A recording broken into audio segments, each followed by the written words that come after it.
Now to the war in Ukraine. It turns out Russia may have a secret partner, South Africa.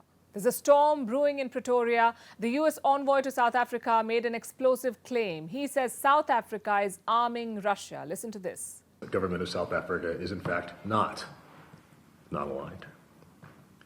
Amongst the things that we noted were the docking of the Russian cargo ship Lady R in Simonstown between December 6th and December 8th, 2022, which we are confident uploaded weapons, ammunition onto that vessel in Simonstown as it made its way back to Russia, which does not suggest to us the actions of a non-aligned country.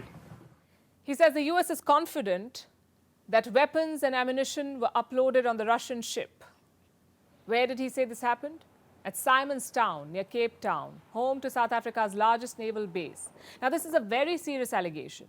South Africa claims to be a neutral country in this war. It has refused to condemn Moscow's invasion. It says dialogue is the only way to resolve the conflict. Now, America says it is arming Russia. How do you think they responded? Not with a denial.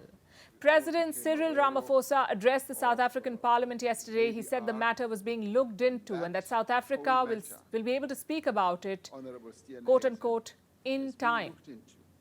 That doesn't sound good at all. It's a diplomatic nightmare for the allegedly neutral country. Meanwhile, the US has welcomed Ramaphosa's probe. It certainly would be a welcome step, but again, the deeply concerning piece of this is the docking of a sanctioned Russian vessel at a South African naval port. And while Russia's supposed covert ally is being grilled, Ukraine's allies are sending weapons non-stop. The UK will send the Storm Shadow missiles to Ukraine. What are these? Long-range missiles. This makes the UK the first country to send such weapons to Ukraine. British Defence Minister Ben Wallace spoke about it yesterday. Today I can confirm that the UK is donating Storm Shadow missiles to Ukraine. Storm Shadow is a long-range, conventional-only precision strike capability. It complements the long-range systems already gifted, including HIMARS and Harpoon missiles, as well as Ukraine's own Neptune cruise missile and longer-range missions elsewhere gifted. The donation of these weapon systems gives Ukraine the best chance to defend themselves against Russia's continued brutality.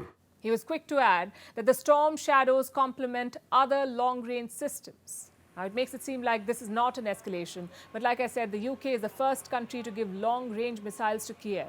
It's something Ukrainian President Zelensky has been asking for a while now.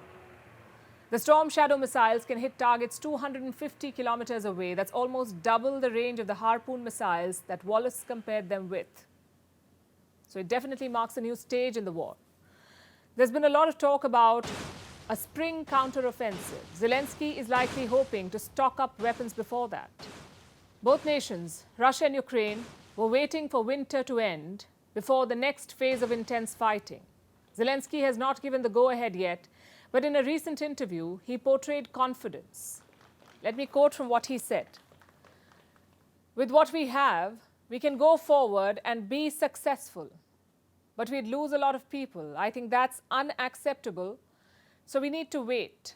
We still need a bit more time. Is that false bravado or an accurate assessment? We'll see in the coming months.